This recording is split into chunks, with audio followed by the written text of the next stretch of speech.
Mungu alikusudia binadamu aishi milele na aweze kujivinjari, yani kufurahia maisha. Lakini kwa sababu ya dhambi haya yote yakaweza kujitokeza.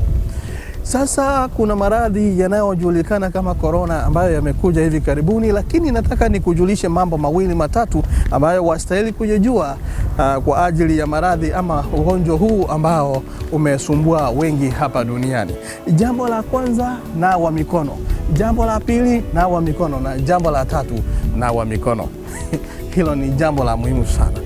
Alafu kuna mahali ambapo watu wanagusa kila wakati, wanagusa hapa, wanagusa pale. Ensure that you sanitize those places, kwa sababu hayo ndiyo yanaleta ama yanaambukiza maradhi haya.